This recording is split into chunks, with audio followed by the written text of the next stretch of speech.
Hello friends, ओम श्री गणेशाय नमः। आप सभी का स्वागत है आपके अपने यूट्यूब चैनल पर। फ्रेंड्स, आज हम आपको इस वीडियो में बताने जा रहे हैं वट सावित्री व्रत की पौराणिक व्रत कथा और महत्व के बारे में।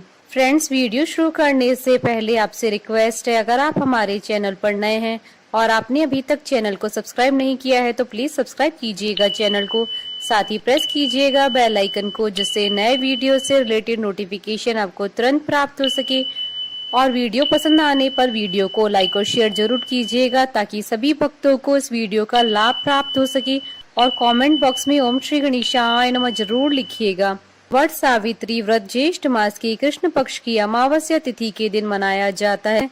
महिलाएं इस दिन वट सावित्री का व्रत अखंड सौभाग्य, कल्याण की कामना और संतान प्राप्ति के लिए करती हैं। वट सावित्री अमावस्या के दिन सावित्री ने यमराज से अपने पति सत्यवान के प्राणों की रक्षा की थी। हिंदू धर्म में वट सावित्री अमावस्या सौभाग्यवती स्त्रियों का महत्वपूर्ण पर्व है। इस व्रत को ज्येष्ठ कृष्ण त्रयोदशी से अमावस्या तथा ज्येष्ठ शुक्ल त्रयोदशी से पूर्णिमा तक रखने का विधान है। मान्यता है कि वट सावित्री व्रत करने से पति दीर्घायु और परिवार में सुख शांति आती है। पुराणों के अनुसार वट वृक्ष में ब्रह्मा, विष्णु और महेश तीनों का वास होता है। इस व्रत में वट वृक्ष के चारों ओर परिक्रमा करके सौभाग्यवती स्त्रियां रक्षा सूत्र बांधकर पति की लंबी आयु की कामना करती है। वट सावित्री व्रत में वट और सावित्री दोनों का एक खास महत्व माना गया है। वट सावित्री व्रत के दिन वट वृक्ष की पूजा का विधान है। इसके साथ ही महिलाएं सत्यवान, सावित्री और यमराज की पूजा भी करती हैं। व्रती महिलाओं को इस दिन सत्यवान और सावित्री की कथा को विशेष तौर पर पढ़ना या सुनना चाहिए। फ्रेंड्स, अब आइए आरंभ करें वट सावित्री व्रत की पौराणिक कथा। देवी पार्वती जी ने कहा, हे देवताओं के भी देवता, जगत के पति शंकर भगवान, प्रभास क्षेत्र में स्थित ब्रह्मा जी की प्रिया जो सावित्री देवी है, उनका चरित्र आप मुझसे कहिए, जो उनके व्रत का महात्म हो और उनके संबंध का इतिहास हो, एवं जो स्त्रियों के पतिव्रत्य को देने वाला, सौभाग्यदायक और महान उदय करने वाला हो। तब शंकर भगवान ने कहा, हे महादेवी, प्रभास क्षेत्र में स्थित सावित्री के असाधारण चरित्र को मैं तुमसे कहता हूँ। हे माहेश्वरी, सावित्री स्थल नामक स्थान में राजकन्या सावित्री ने जिस प्रकार से उत्तम वट सावित्री व्रत का पालन किया। भद्र देश में एक धर्मात्मा राजा रहता था जो सभी प्राणियों के हित में तत्पर रहता था। उसका नाम अश्वपति था। धर्मात्मा, क्षमाशील, सत्यवादी होने पर भी राजा संतान रहित था। एक समय वह राजा प्रभास क्षेत्र में यात्रा करते हुए पहुंचा और सावित्री स्थल पर आ गया। वहां पर राजा ने अपनी रानी के साथ इस व्रत को किया, जो सावित्री व्रत नाम से प्रसिद्ध सभी प्रकार की कामनाओं को पूर्ण करने वाला है। भूर्भुवस्व इस मंत्र की साक्षात मूर्ति बनकर स्थित श्री ब्रह्मा जी की प्रिया सावित्री देवी उस राजा पर प्रसन्न हुई। कमंडल को धारण करने वाली वह सावित्री देवी दर्शन देने के बाद पुनः अदृश्य हो गई। लेकिन देवी के दर्शन के पुण्य से कुछ दिनों के बाद राजा अशोपति के घर देवी के समान रूप वाली कन्या का जन्म हुआ, जो देवी सावित्री के अंश से उत्पन्न हुई थी। देवी सावित्री की प्रसन्नता से प्राप्त तथा सावित्री की पूजा करने के बाद उत्पन्न कन्या का नाम भी सावित्री रखा गया।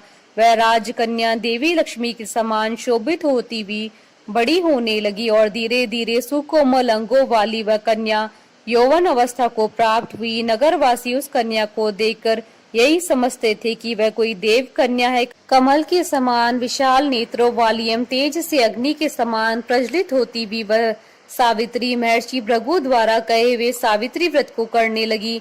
लक्ष्मी के समान सुशोभित होने वाली वह कन्या एक दिन देवी सावित्री की पूजा के बाद पिता के पास खड़ी हो गई। उस समय पुत्री की युवावस्था को प्राप्त हुई देखकर राजा ने मंत्रियों से सलाह किया।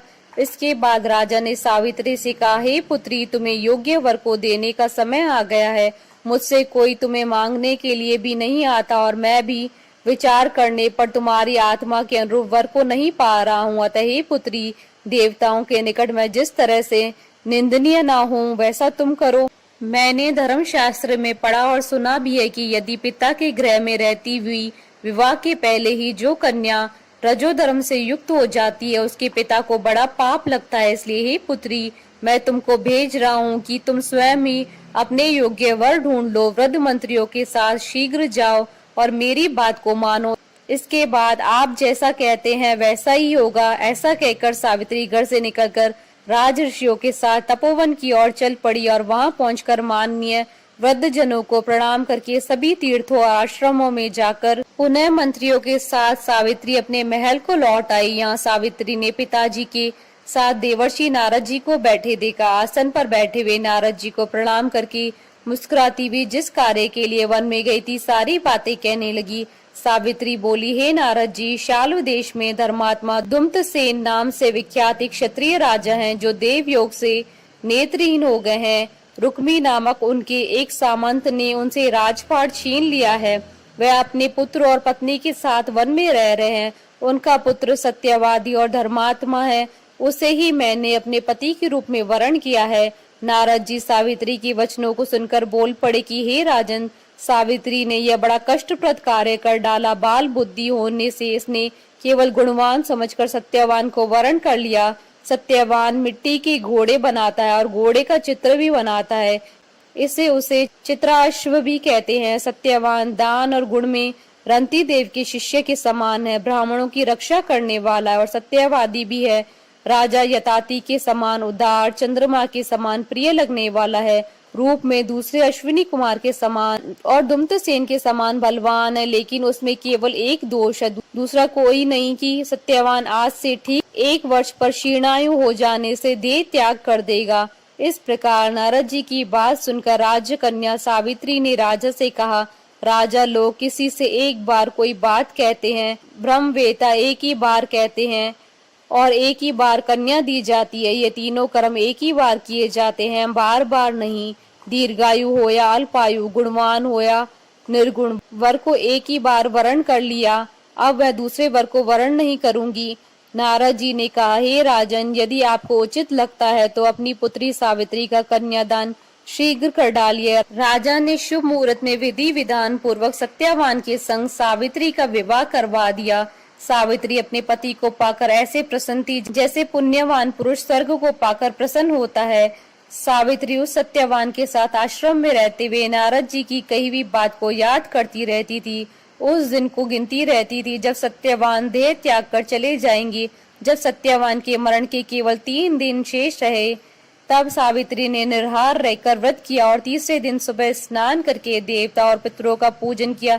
फिर सास ससुर की चरण वंदना करके वह भी अपने पति के साथ जंगल की ओर चल पड़ी।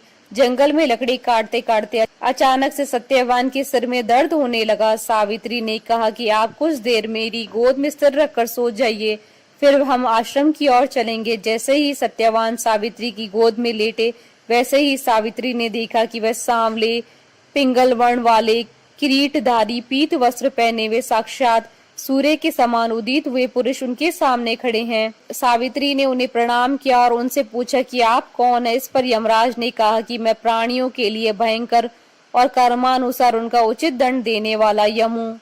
सो हे पतिव्रता सावित्री, समीप में पड़े हुए तुम्हारे पति की आयु समाप्त हो गई है, इसे यमदूत पकड़कर नहीं ले जा सकेंगे, इसलिए मैं स्वयं आया हूँ। ऐसा कहकर फांस के लिए हुए यमराज ने सत्यवान के शरीर से अंगुष्ठ मात्र शरीर वाले जीवात्मा को बलपूर्वक निकाल लिया। इसके बाद यमपुरी की ओर चलना शुरू किया। सावित्री भी यम के पीछे पीछे चलने लगी। यमराज ने सावित्री से कहा कि कोई भी जीव बिना आयु समाप्त हुए यम मार्ग से नहीं जा सकता। सावित्री ने यमराज से कहा कि आप जैसे सज्जन पुरुष के साथ मैं चल रही हूँ, मेरे पति आपके साथ हैं, तो मुझे आपके साथ चलने में कोई शर्म और गिलानी नहीं हो रही है। दूसरी बात, स्त्रियों के लिए इस पृथ्वी पर लोक में पति को छोड़कर कोई अन्य स्थान नहीं है, इसलिए मैं आपका अनुगमन कर रही हूँ। सावित्री की मधुर बातें सुनकर यम ने कहा कि मैं तुम्हारी बातों से प्रसन्न हूँ, इसलिए जो इच्छा हो वर मांग लो। सावित्री ने तब यमराज से अपना खोया हुआ राज्य, सास ससुर की आंखों की रोशनी और 100 पुत्रों का वरदान मांग लिया। अपने वरदान के जाल में फंसकर यमराज ने सत्यवान की आत्मा को मुक्त कर दिया और सावित्री को लौटा दिया। सावित्री पति के साथ अपने आश्रम लौट आई। सावित्री ने सावित्री देवी का व्रत किया, जिसके प्रभाव से उसके सास ससुर की आंखों की रोशनी लौट आई। इनका राज्य भी मिल गया, 100 पुत्र हुए।